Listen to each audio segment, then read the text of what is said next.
Mirad que nadie os engañe por medio de filosofías y huecas sutilezas, según las tradiciones de los hombres, porque el Señor nos dice, y estad siempre preparados para presentar defensa y que sean entendidos en los tiempos. No os conforméis a este siglo, sino transformaos por medio de la renovación de vuestro entendimiento, para que comprobéis cuál sea la voluntad de Dios, agradable y perfecta.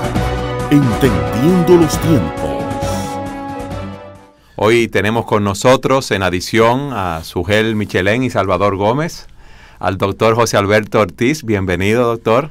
Gracias a ustedes, Eduardo, Sugel, Salvador, por invitarme. La verdad que me encanta venir a este programa. Y a nosotros nos encanta invitarlo porque siempre sus participaciones son muy certeras y, si podemos decirlo así, muy sustanciosas. La verdad que me siento honrado de que ustedes digan eso de mí, porque el que se siente honrado de estar aquí soy yo, acompañado de ustedes. Bueno, gracias por venir.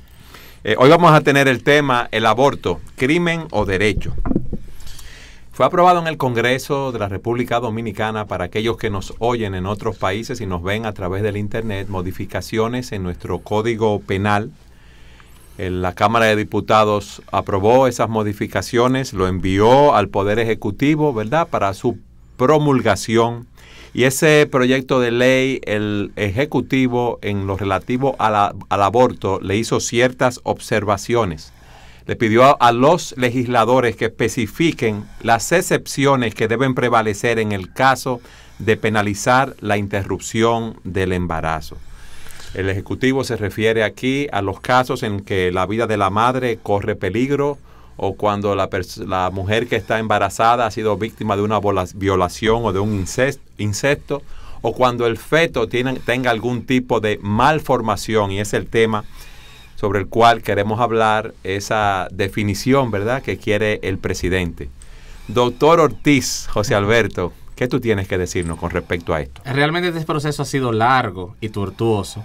Es un capítulo que se reabre una y otra vez. ¿Cuándo empezó este proceso? Este proceso comenzó en el año de 1999, cuando el entonces presidente Leonel Fernández, en su mensaje a la Asamblea Nacional del 27 de febrero, le presentó al Congreso 4 proyectos de ley tendentes a modificar la legislación fundamental dominicana. Él le presentó un nuevo proyecto de Código Penal, un nuevo proyecto de Código Procesal Penal, un nuevo proyecto de Código Civil, un nuevo proyecto de Código de Procedimiento Civil y un nuevo proyecto de Código de Comercio. Fueron 5 proyectos en total. Y se entendía que se presentaran esos proyectos porque nosotros en República Dominicana hemos estado viviendo con una legislación que fue aprobada en el siglo XIX.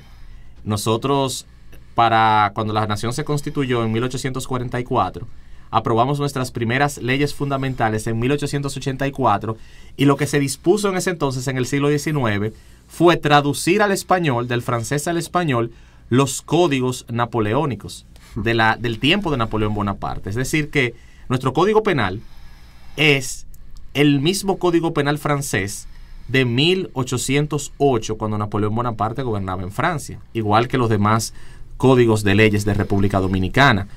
Ya República Dominicana era una nación con casi 160 años de existencia.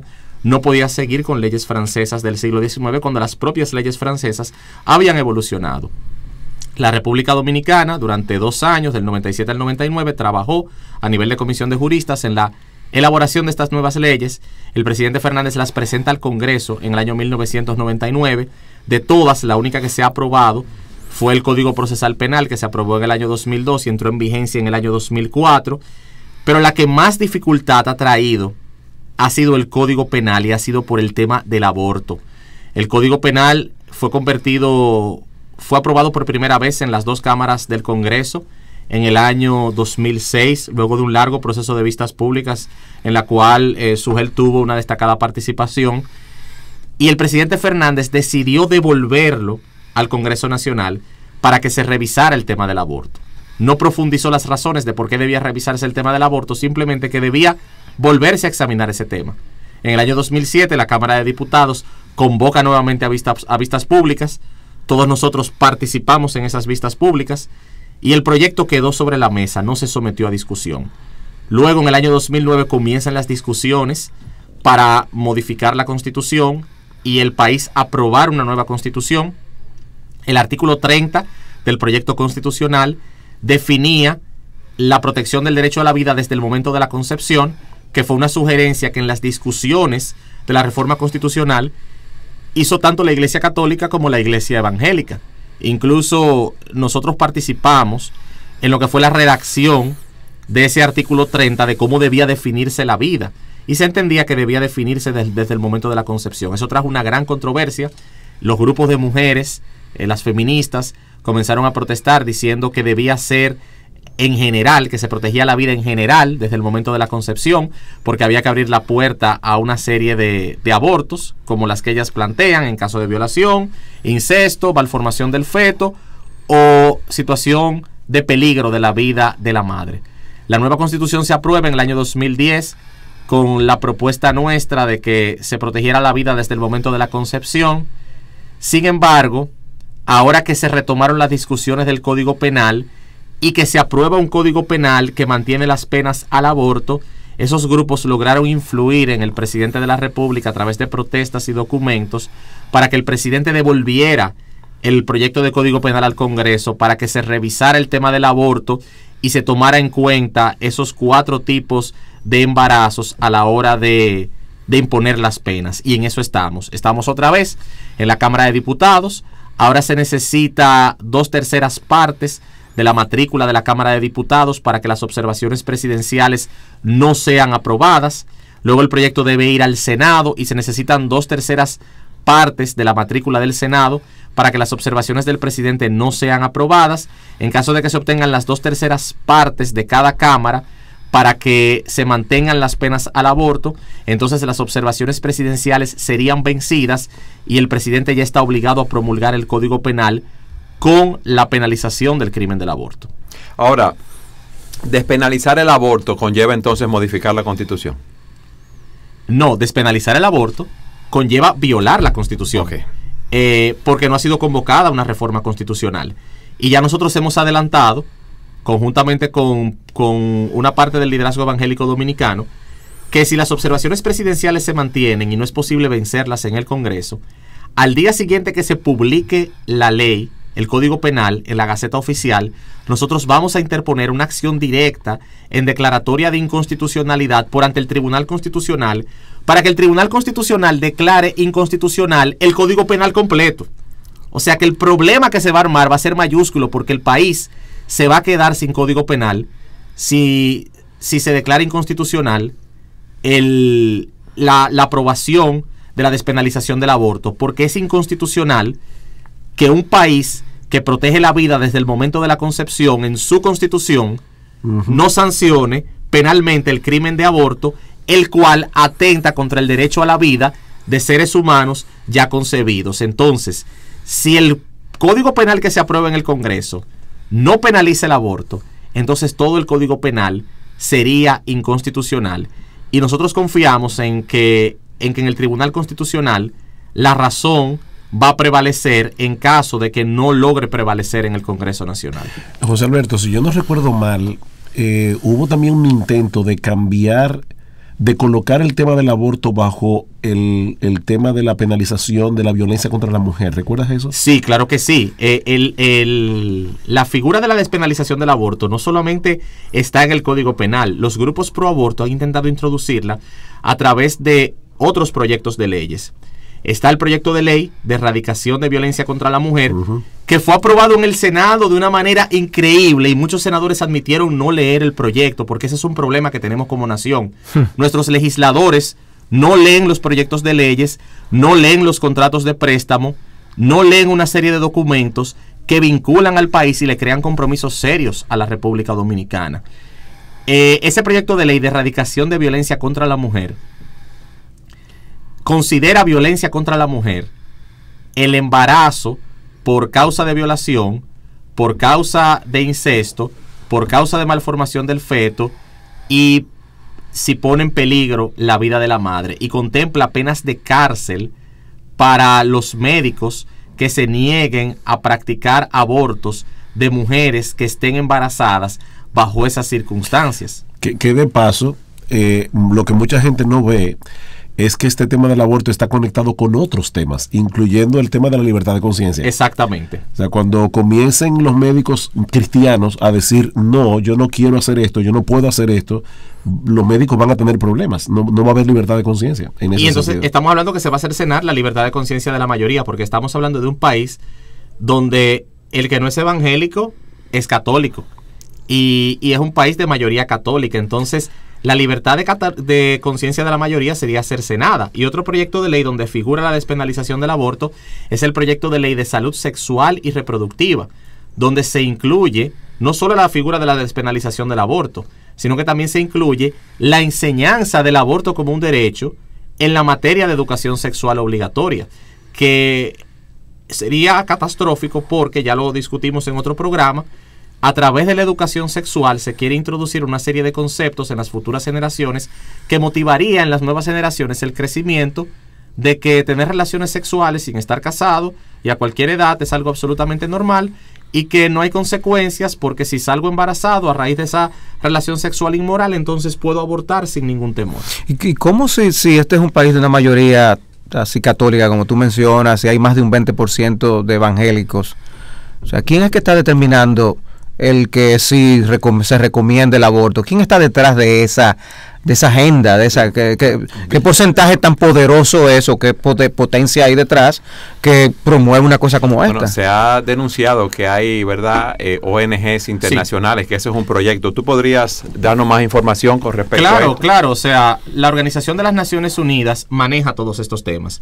En la Organización de las Naciones Unidas se discuten estos temas, y consultores de la ONU han trabajado en la elaboración de estos proyectos de leyes, tanto en el de erradicación de violencia contra la mujer y en el de salud sexual y reproductiva. Hay consultores de la ONU que a través de los años visitan el Congreso Nacional y se reúnen con legisladores. La ONU y agencias de la ONU celebran seminarios fuera del país donde invitan legisladores dominicanos con todos los gastos pagos, incluyendo boleto aéreo, hotel y gastos de alimentación y de transportación en el país donde se está celebrando el seminario. La ONU está planeando introducir en la conferencia del próximo año sobre objetivos de desarrollo del milenio el término derechos sexuales y reproductivos en un documento fundamental. Los derechos sexuales y reproductivos, que incluyen el derecho a abortar, que han sido aprobados en declaraciones de la ONU, como la Conferencia de Población y Desarrollo del Cairo y como la Conferencia de la Mujer de Beijing, se planea introducirlos en documentos oficiales de la ONU el próximo año y como un objetivo de desarrollo del milenio para el periodo 2015-2030. Y se quiere plantear en la Asamblea General de la ONU el próximo año que todos los países del mundo despenalicen el aborto antes del 2030. O sea, si no lo logran introducir ahora, nos van a presionar durante los próximos 15 años para que lo hagamos, y podrían cerrarnos el acceso a financiamiento. Lamentablemente, la ONU es apoyada en esto por potencias internacionales como Estados Unidos, que elabora a través de su agencia de cooperación en República Dominicana, la Unión Europea, que elabora a través de las agencias de cooperación de los diferentes países de Europa en República Dominicana, y ONGs dominicanas que reciben fondos de esos organismos internacionales que abogan año tras año y se reúnen con legisladores y hacen seminarios para cambiar la conciencia de los dominicanos con relación al tema del aborto y entiendan que el aborto es normal. Ellos permitirían que hiciéramos lo mismo con ellos también. O sea, o lo llamarían injerencia. Claro que lo llaman injerencia. Incluso ellos dicen que nosotros no tenemos derecho a imponer nuestra visión particular de la vida sobre los demás. Pero cuando yo me pregunto si nosotros estamos tratando de imponer una agenda particular y nuestra cosmovisión sobre el resto de la población, cuando ellos tratan de que nuestros legisladores aprueben el aborto, ¿no están ellos tratando, me pregunto yo, de que nuestros legisladores aprueben la cosmovisión particular de esos grupos? Y lo que es peor, es la cosmovisión de una minoría. Claro. Porque la mayoría de esta población profesa o una creencia cristiana o una creencia derivada del cristianismo. Pero gracias a Dios que, así como tú has dicho que hay muchos legisladores que no leen los proyectos de ley, hay muchos que sí leen los proyectos de ley y están pendientes, están chequeando para que este tipo de proyectos de ley no pasen por el Congreso para que no sean aprobados. Así es, y es intensa, Eduardo, la batalla que se está librando en el Congreso Nacional con estos temas. Y es un reflejo de que el mundo está viviendo la guerra cultural más intensa de la historia de la humanidad. Y es una guerra cultural a la que la mayoría de la población, tanto en República Dominicana como fuera de República Dominicana, le está dando la espalda. La gente prefiere ocuparse de sus propios asuntos y vivir su día a día y sobrevivir con lo que puede. Sin embargo, no se está dando cuenta que tras bastidores se está librando una guerra intensa por cambiar el sistema de valores que ha sustentado a Occidente durante siglos y por desterrar al cristianismo de Occidente, sin tomar en cuenta que si destierran el fundamento cristiano de Occidente, hay que poner un nuevo fundamento sobre Occidente. ¿Y qué fundamento es que se va a imponer? Un fundamento totalmente ateo e inmoral. Es así, pero vamos a continuar hablando de este tema en nuestro próximo segmento. Siga con nosotros en su programa Entendiendo los Tiempos. En el segmento anterior decíamos, José Alberto, que si se aprueban esos proyectos de ley y es desplazada la cosmovisión cristiana, vamos a tener una cosmovisión secular, atea, y nosotros, como cristianos, que estamos en contra de esas modificaciones porque consideramos que van en contra de lo que Dios nos ha dicho en su palabra, debemos estar apercibidos de lo que debemos hacer. Y hablábamos de cómo nosotros como creyentes debemos también defender nuestros puntos de vista. Perfecto, y realmente nosotros como creyentes no debemos permitir que una cosmovisión totalmente ajena a la nuestra desplace no solamente la cosmovisión que sustenta nuestra nación, sino la cosmovisión que ha sustentado toda una civilización. Porque si algo de mérito tuvo el cristianismo fue servir de fundamento a toda una civilización. La civilización europea y la civilización norteamericana se levantó en base a la cosmovisión cristiana. Igual que la sociedad latinoamericana, que es parte de esa sociedad occidental, se levantó en base a una cosmovisión de corte judeocristiano. Ahora de golpe y porrazo se quiere cambiar todo eso por una cosmovisión totalmente secular y que a mí honestamente me da miedo porque es una cosmovisión que no respeta la vida humana. Y debemos estar conscientes de que si se aprueba la despenalización del aborto, se estaría abriendo una puerta que daría entrada a toda una serie de medidas legislativas que irrespetarían la vida humana. Si se despenaliza el aborto, estoy convencido de que en unos años va a haber que liberalizarlo por completo y tendremos aborto a petición. Toda mujer que quiera abortar, por cualquier razón, lo va a poder hacer. Luego va a producirse la presión para que se apruebe la eutanasia. Luego se va a producir la presión para que se investiguen embriones humanos y una serie de medidas legislativas que facilitaría el irrespeto a la vida humana y el irrespeto a la dignidad humana. Brevemente voy a poner un ejemplo de cómo la ley tiene un impacto en la vida de las personas y cómo la ley sirve de maestro de las personas y de las generaciones. España, en el año 1986, aprobó la despenalización del aborto bajo los supuestos que se quiere hacer aquí. Mientras tanto, en España crecía una nueva generación. Las nuevas generaciones de españoles crecieron creyendo que abortar no tenía nada de malo y comenzaron a presionar para que se liberalizara el aborto. En el año 2009, España liberalizó el aborto. Cuando en el año 2012 cambia el gobierno español y entra un gobierno conservador, el de Mariano Rajoy, el gobierno conservador de Mariano Rajoy trata de promover una reforma legislativa para volver a penalizar el aborto y el pueblo español se tiró a la calle pidiendo que no se despenalizara el aborto. ¿Por qué? Porque las nuevas generaciones de españoles entienden que abortar no tiene nada de malo, porque se han pasado casi 30 años con una ley que facilitaba el aborto. Es una prueba de que la ley tiene un impacto de enseñanza sobre la vida de las personas. Ahora, José Alberto, alguien escribió en el Facebook de Entendiendo los Tiempos, y creo que es bueno que respondamos a lo que dicen las personas. Dice, sí, una ley no se puede basar en creencias religiosas. Es algo totalmente absurdo. Dice, pues primero no todo el mundo cree y no todo el mundo cree en lo mismo. Como abogado, pues yo tengo una respuesta como pastor y, ¿verdad? Y desde el punto de vista bíblico, pero como abogado, ¿cómo tú responderías a ese comentario? Está científicamente demostrado por fuentes de embriología, por fuentes de genética y por las mejores fuentes médicas que la vida humana comienza en el momento de la concepción. El que sea una creencia religiosa, porque nosotros creemos bíblicamente que la vida comienza al momento de la concepción, pero la ciencia avala nuestra creencia de que en el momento de que se produce la unión entre el espermatozoide y el óvulo, el producto de esa fecundación es una vida humana. Entonces, esa vida humana merece protección y merece respeto. Incluso nuestra ley, el Código Civil, reconoce la categoría de ser humano en los seres humanos ya concebidos. Mi esposa va a dar a luz en abril y nuestra hija que crece en el vientre de mi esposa, si uno de nosotros, si yo fallezco, ya mi hija es mi heredera. Aún en el vientre de la madre, ya tiene su parte dentro de la sucesión.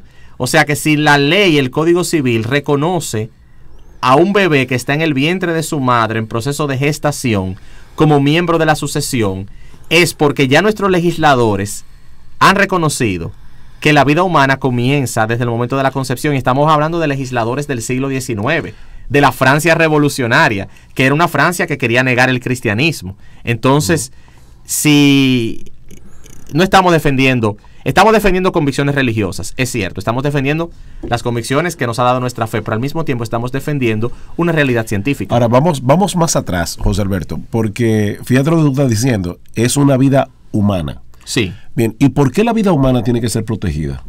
No solamente con respecto al aborto, puede ser con respecto al tema de la eutanasia. ¿Por qué un ser humano es, legalmente hablando, es más importante que un mosquito, una cucaracha, un puerco, un perro, un gato? ¿Por qué? Bueno, existe un principio que es de dignidad humana, y ese principio de dignidad humana viene de una convicción que nosotros tenemos en el derecho natural y que fue traída por el cristianismo occidente al momento de su surgimiento, de que los seres humanos son creados a imagen y semejanza de Dios, de que todos los seres humanos son iguales y de que toda la raza humana es única. Es decir, el ser humano tiene un diseño único que lo diferencia de todos los demás animales. Entonces, el ser humano está provisto y dotado de una serie de características que lo colocan en un plano superior al de los animales. Entonces, ya por esa razón, hay un principio de dignidad humana que requiere que las sociedades protejan al ser humano, porque sin el ser humano la sociedad no se desarrolla, la sociedad no avanza. Si no se protege esa vida, entonces la sociedad se estanca porque no va a tener sucesores. O sea, la generación actual no va a tener sucesores siguientes. Y le voy a dar una prueba. Las sociedades de Europa Occidental, comenzando desde España y siguiendo por Holanda, Alemania, los países nórdicos, cuyas estadísticas, las estadísticas de Suecia, Finlandia, Noruega y Dinamarca asustan. Es tanto lo que se ha abortado en esos países, son tantas las criaturas que han abortado, gracias a leyes que flexibilizan el aborto y gracias a leyes que le permiten a un adolescente de 13, 14 años abortar sin que sus padres se enteren, que ahora mismo la sociedad se ha quedado sin sucesores. No hay una generación que releve a la generación actual. Cuando las generaciones actuales de esos países europeos tengan que retirarse, no va a haber una generación sucesora que sustente el sistema de seguridad social. ¿Y qué ha pasado? Esas sociedades se han visto obligadas a fomentar la inmigración de personas que vienen del mundo islámico y de personas que vienen de Europa Oriental. Y el Islam está logrando ahora mismo en Europa lo que no pudo lograr con las armas, lo está logrando por invasión pacífica, porque Europa Occidental le ha abierto sus puertas. ¿Y qué es lo que ha permitido el avance del Islam en Europa? Y el hecho de que ya Europa se esté convirtiendo, o ya se convirtió, en una sociedad postcristiana, el aborto. Claro. Porque es tanto lo que se ha abortado que ya son sociedades que le han perdido el respeto a la vida humana y a la dignidad del ser humano. Pero al punto donde quería llegar era precisamente ahí. Es el hecho de que si nosotros con todo respeto a la persona, ¿verdad?, que hizo el comentario, y nos alegra que personas que piensen contrario a nosotros comenten lo que piensan. Nosotros no somos, en ese sentido, no perseguimos a los que piensen diferentes. Pero quería responderle a esta persona cuando dice que una ley no puede basarse en una creencia religiosa, que el hecho de que nosotros le demos al hombre, al ser humano, una dignidad superior a la de los animales es fundamentalmente una creencia religiosa. Sí. Nosotros creemos que la vida humana es importante porque fuimos creados a imagen y semejanza de Dios. Tú quitas eso del medio y ya el ser humano no tiene ninguna razón valedera para decir que su vida es superior a la de un puerco, a la de un pollo, a la de un gato. De hecho, ese es uno de los fundamentos de PETA, el People for Ethical Treatment of Animals. Sí. Que dice, ellos dicen claramente, como decía Ingrid Newkirk, que fue presidente de PETA por un tiempo, ella decía, sí, mataron 6 millones de judíos en los campos de concentración nazi, pero todos los años mueren 6 billones de pollos en los hornos. O sea, ella está equiparando la muerte de un pollo a la muerte de los judíos en los campos de concentración nazi en la Segunda Guerra Mundial.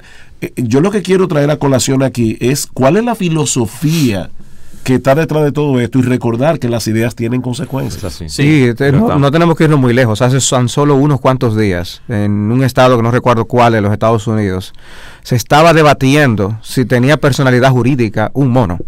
O sea, realmente estaban debatiendo. Esto es un caso real. Son solo pocos días. Y el juez obviamente le emitió un veredicto en contra de esta moción, de que fuera considerado con derechos como si fuera un hombre.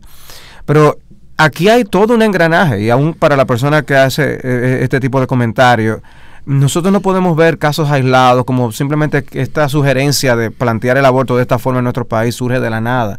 Es que hay religión por doquier, y lo que se idolatra en nuestros días es, por un lado, el dinero, porque el aborto es un comercio. En los Estados Unidos es un tremendo negocio. Para cada mes en el que se practique el aborto hay un precio, y mientras más lejos llega el embarazo, más alto es el precio. Es todo un negocio.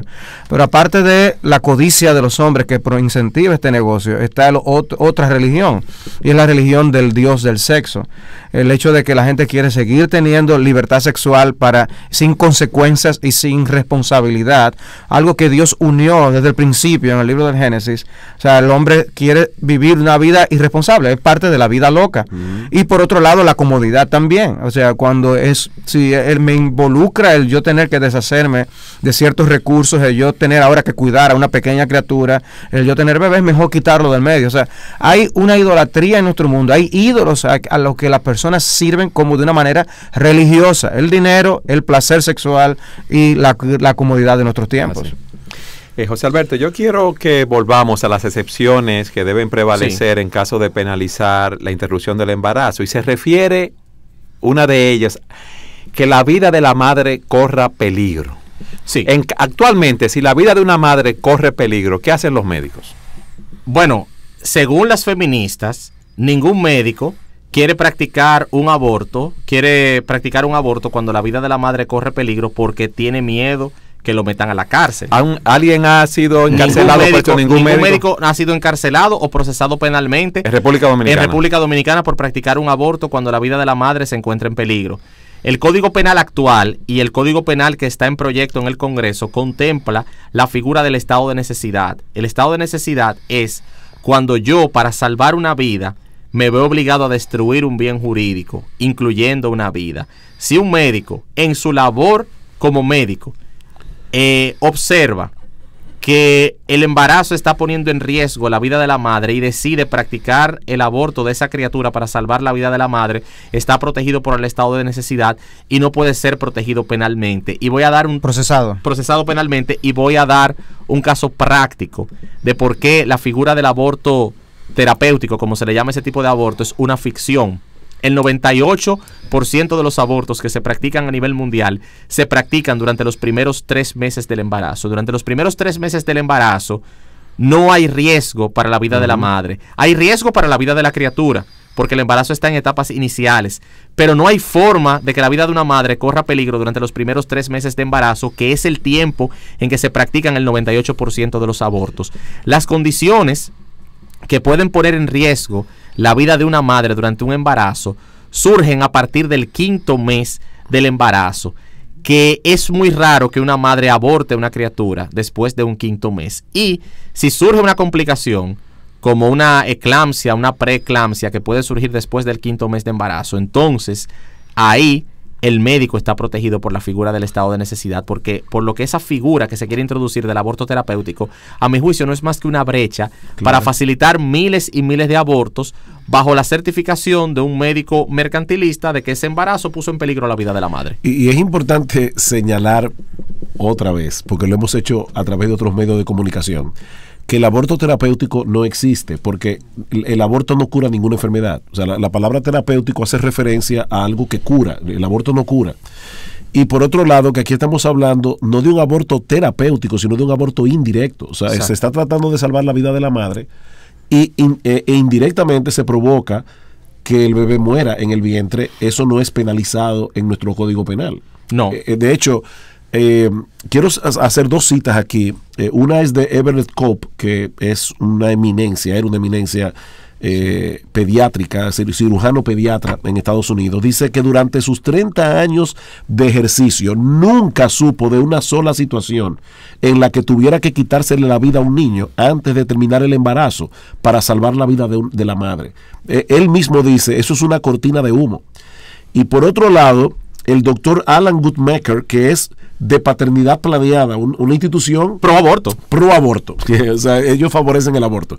Él dice claramente, él tuvo que admitir, y cito literalmente, que hoy en día es posible casi para cada paciente atravesar todo el embarazo y terminarlo viva, a menos que sufra de una enfermedad fatal como cáncer o leucemia, y si es así, dice él, no es probable que el aborto prolongue o mucho menos salve la vida. Fue el debate que se presentó con la niña Esperancita el año pasado.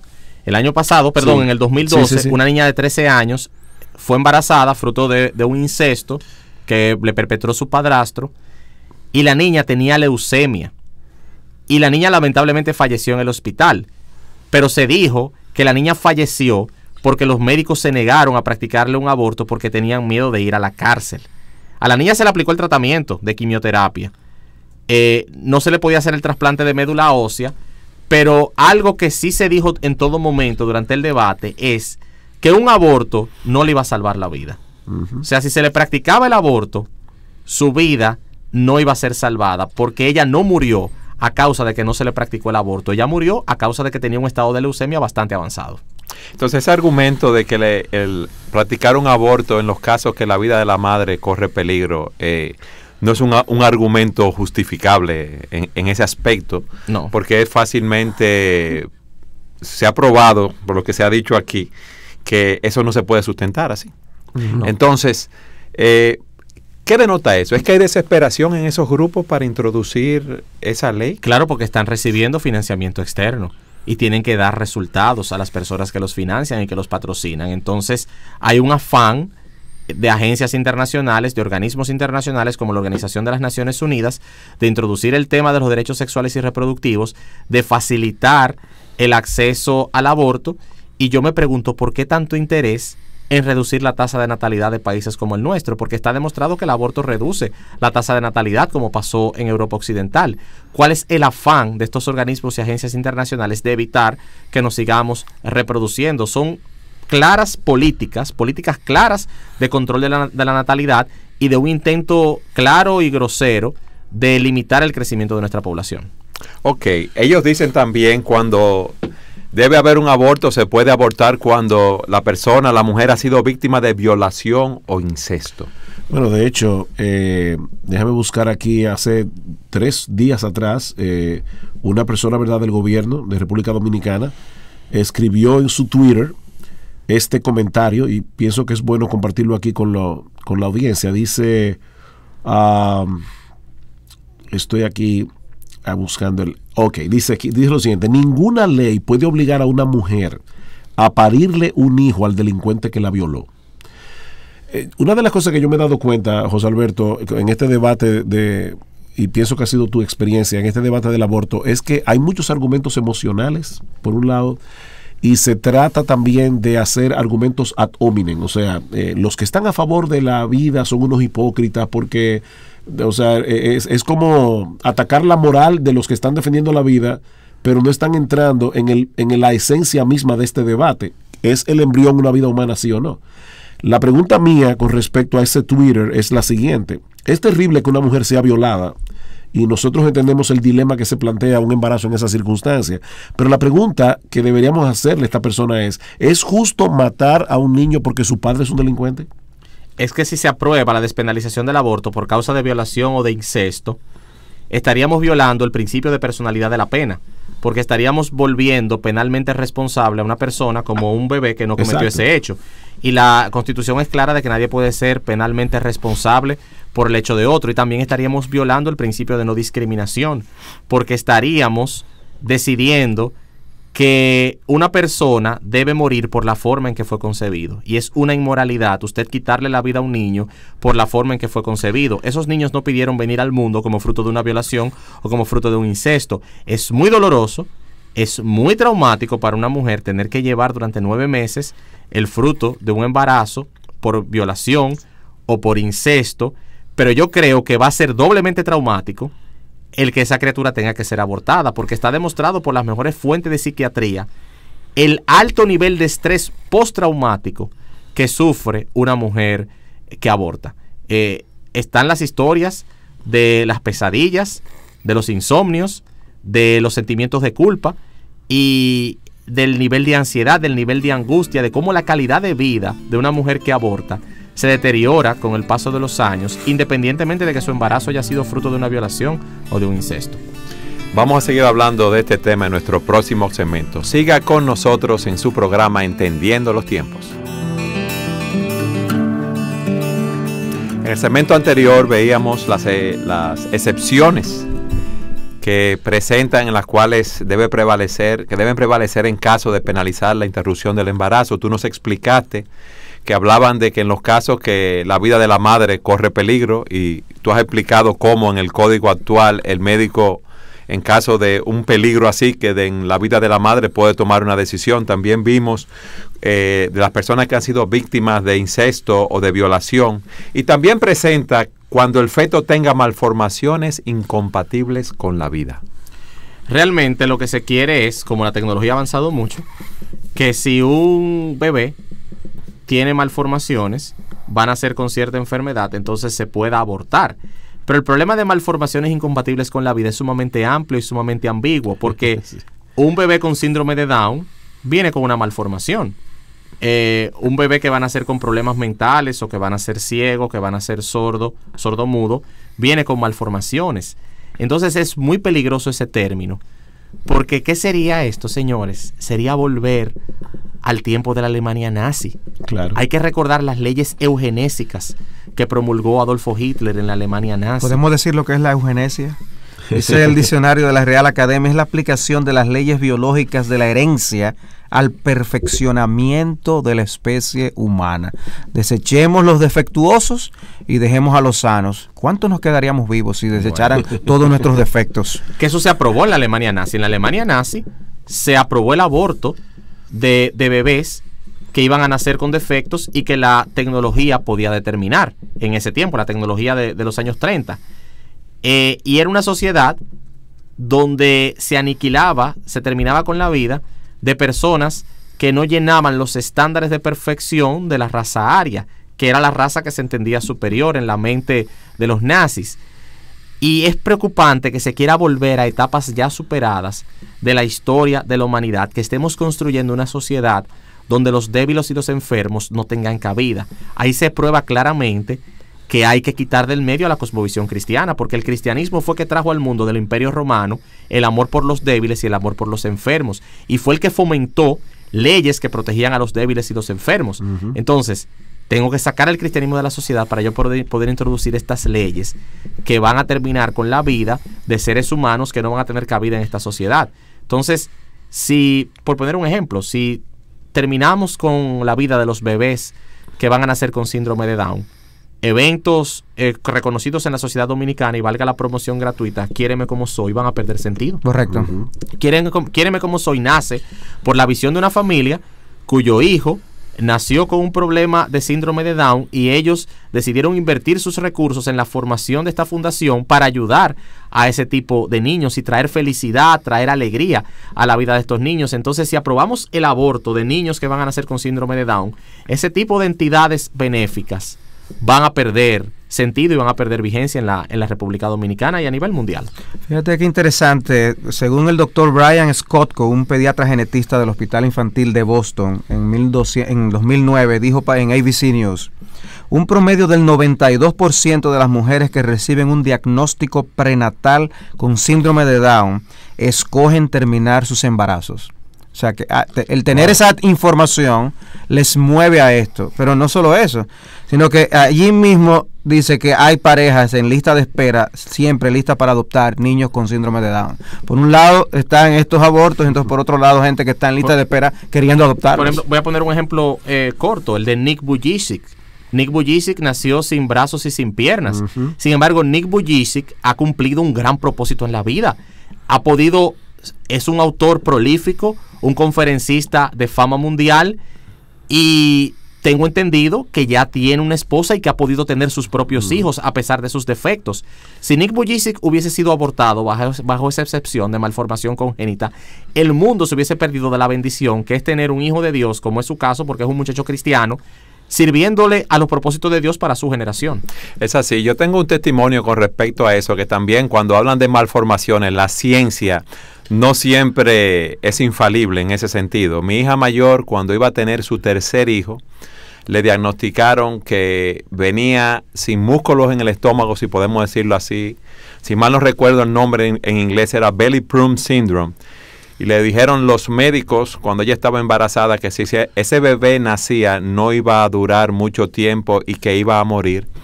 Y estábamos todos donde el médico, ella y su esposo, y ella nos pidió que nosotros la acompañamos, mi esposa y yo también, y estuvimos donde el médico. Y el médico dijo, tiene que abortar. Mi hija, que es cristiana, le dijo a la doctora, doctora, si Dios puso ese bebé en mi vientre, yo voy a dar a luz como quiera que sea. Y la doctora le pintó un panorama sumamente difícil en relación a la vida del niño. Es un varón. El niño nació, no tuvo problemas mayores.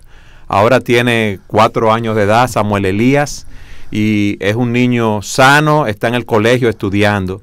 Y gracias a Dios, ella perseveró en tener su bebé a pesar de todo lo que le dijeron los médicos, y no tuvo problemas mayores. El testimonio de ella se encuentra en YouTube.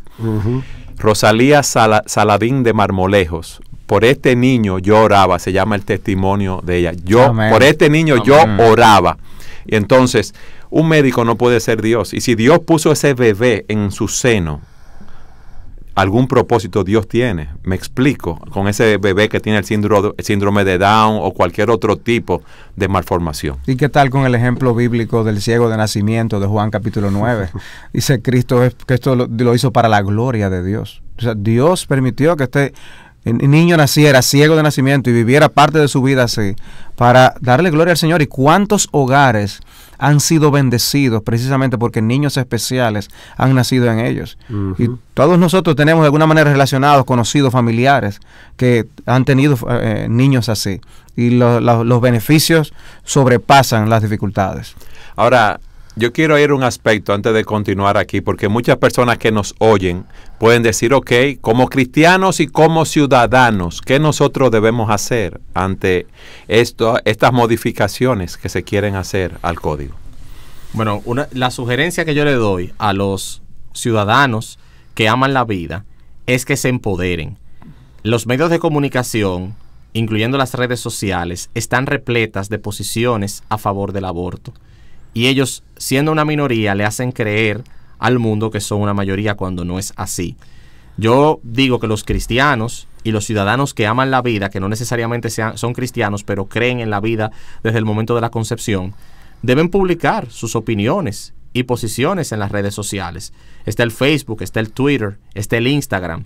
Están los programas de radio, que ahora los programas de radio en República Dominicana y en otros países de América Latina son interactivos.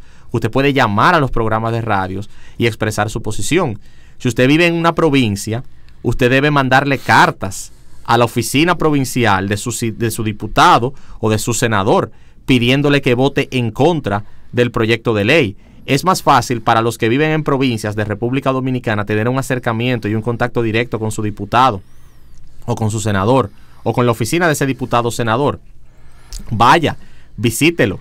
Las iglesias de las provincias y de aquí de la capital pueden organizar vigilias frente a la casa de los legisladores, saber dónde están, dónde viven, y hacer vigilia frente a sus casas, orar frente a las casas de ellos, para que el Señor los ilumine y le dé convicción de que deben votar en contra del aborto y de elegir la vida. Mañana es un día muy importante porque se programó una sesión para mañana a las 11 de la mañana en la Cámara de Diputados, donde se va a discutir con amplitud el tema de la observación del Código Penal. Las iglesias esta noche en sus reuniones de oración pueden separar un tiempo para orar por nuestros diputados que van a conocer el proyecto de ley mañana. Y mañana puede ser un día donde los cristianos inunden las redes sociales, llamen a los programas de radio y comiencen a presionar públicamente para que el país vote a favor de la vida. Y digo esto porque los legisladores son políticos. La mayoría de ellos están buscando reelegirse en sus posiciones en las próximas elecciones, a celebrarse en el 2016. Ya el Consejo de Unidad Evangélica, que es el órgano que agrupa la mayoría de las iglesias evangélicas del país, dijo que si se aprobaba el aborto, se iba a llamar a la feligresía evangélica a que votara en contra de los legisladores que votaron a favor del aborto. Como las iglesias somos dueñas de nuestro espacio y tenemos libertad de expresión y libertad de culto, nosotros, y es una idea que yo lanzo, las iglesias debemos publicar en nuestros murales y publicar en nuestros boletines informativos quiénes son los legisladores pro aborto, para que el pueblo cristiano los conozca y en el 2016 les niegue el voto, y que ellos entiendan que los actos tienen consecuencias y las malas decisiones tienen consecuencias y puede terminar con la carrera política de todos ellos. En nosotros ver a una persona que está siendo asesinada al lado nuestro, no hacer nada, puede hacernos punibles delante de una corte de ley. Nosotros tenemos que ser defensores, y más cuando son voces que no se pueden defender, como es la voz de los niños dentro de los vientres de sus madres. La palabra de Dios nos llama a nosotros a ser defensores de la vida, no simplemente a valorar la vida donde la vemos, sino a defenderla. Y en este caso, yo llamo a los padres a que si hay una mujer embarazada, si hay padres que quieren en el futuro tener hijos, si aman la familia en el concepto como es, nosotros debemos ser defensores de la vida humana y sobre todo de nuestros niños. Los padres están supuestos a defender a sus niños. Dice la palabra de Dios, ¿cómo ustedes, dice Cristo, cómo ustedes siendo malos saben dar cosas buenas a sus hijos? Dice, ¿cuánto más yo? Dice, ¿cuánto más el Padre que está en los cielos? Pero si ustedes siendo malos les saben dar cosas buenas a sus hijos, o sea, se supone que un padre debe proteger la vida de su hijo. Pero ¿qué estamos viendo en día de hoy? En la debacle moral que nosotros estamos viendo, hemos visto que se ha perdido el afecto natural que aún las mismas madres tienen a sus hijos. Cuando quieren tener sus bebés, empiezan a ponerle nombre a los bebés que están en la barriga, le hablan al bebé de la barriga, le cantan al bebé de la barriga. Decimos que son locas, porque están hablando con una masa de muscular y de nervios y sanguínea, o realmente están ellas hablando con sus bebés reales, una persona que está en el vientre. Entonces, cuando no lo quieren, entonces ahí sí no es un bebé, ahí es otra cosa. Lo que está detrás va mucho más allá de lo que se está debatiendo realmente, y es en aquello que nosotros tenemos que pensar, las intenciones que hay detrás de la promoción de esta agenda.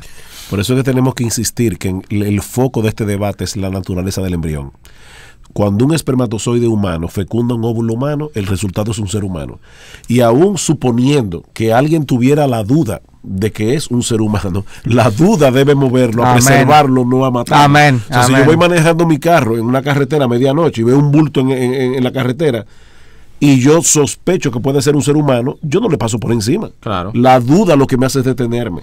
Entonces, en este caso, aún una persona dijera, yo no estoy seguro de que ese embrión es un ser humano, bueno, que la duda te lleve a protegerlo, no a dañarlo. Sugel, durante la pausa del segmento anterior hablábamos de aquellas mujeres que han abortado a sus hijos. ¿Y qué palabra tú tienes que decirle a ellas? Bueno, definitivamente puede ser que alguien esté viendo este programa y se haya practicado un aborto, y si es así, tiene que entender por la palabra de Dios que lo que hizo fue un pecado. Pero esa es la buena noticia del Evangelio, que Dios perdona nuestros pecados si nosotros venimos a Cristo en arrepentimiento y fe. Hay perdón para ti. Si has practicado un aborto, hay perdón para ti en el Señor Jesucristo. Porque el aborto no es tu único pecado, es toda una vida vivida de espaldas a Dios. Y esa es la buena noticia del Evangelio. En estos días estaremos celebrando la fiesta de la Navidad. ¿Y cuál es el significado esencial de la Navidad? Que Dios amó de tal manera al mundo que ha dado a su Hijo unigénito para que todo aquel que en Él cree no se pierda, mas tenga vida eterna. Mi llamado es: ven a Cristo, arrepiéntete de tu pecado, ríndele tu vida al Señor y serás completamente perdonada. Salvador, había una nota adicional que tú también... Bueno, yo quiero dirigir unas palabras a las autoridades, a los legisladores, a los senadores. Yo quiero dirigir unas palabras aún al presidente, si alguien le traspasa este mensaje. Dios ha puesto un peso muy grande en mi corazón de la responsabilidad que el presidente está asumiendo sobre sus hombros. Yo no quisiera ni imaginarme lo que es poner sobre mis hombros la vida de miles de seres humanos por la toma de decisión de pasar una ley como esta que se quiere pasar. Creo que las palabras del pastor John Piper, que en una ocasión le dirigió al presidente Obama cuando se estaban debatiendo estas cosas en los Estados Unidos, le decía: no, señor presidente, usted no está protegiendo la salud de la mujer. Usted está autorizando la destrucción de 500,000 de pequeñas mujeres cada año. No, señor presidente, usted no está protegiendo la libertad reproductiva. Usted está autorizando la destrucción de la libertad de 1 millón de personas indefensas cada año. No, señor presidente, matar a nuestros niños no deja de ser matar a nuestros niños. No importa cuántas veces usted diga que es un asunto privado familiar. Llámelo como usted quiera, ellos están muertos y nosotros los hemos matado. Y usted, señor presidente, mantendría como legal estos asesinatos. Palabras que hablan por sí solas, muy sobrias, sí. Explican esta situación, muy contundentes, esa es la palabra. Hemos explicado lo que dice la Escritura, lo que dicen nuestras leyes con respecto a esa modificación del código. Y como dice el título de nuestro programa, aborto, crimen o derecho. Es bueno que todos los que nos están oyendo, nos están viendo, puedan tener ahora un criterio más claro a la luz de lo que dicen las leyes de la República Dominicana, a la luz de lo que Dios dice en su palabra. El aborto es un crimen, viola lo que Dios dice en su palabra, el mandato que Él nos ha dado en el derecho a la vida. Gracias por estar con nosotros, José Alberto, en el programa de Entendiendo los Tiempos. Gracias a ustedes por estar en este día con nosotros, en este programa, en un tema tan trascendental como es el aborto, como es la modificación que se quiere hacer al Código Penal dominicano. Quiera el Señor que estas modificaciones no pasen. Amén. Y que República Dominicana siga siendo un país pro vida para la gloria de Dios. Amén. Nos vemos en nuestro próximo programa. Es nuestra oración que el Señor los bendiga grandemente.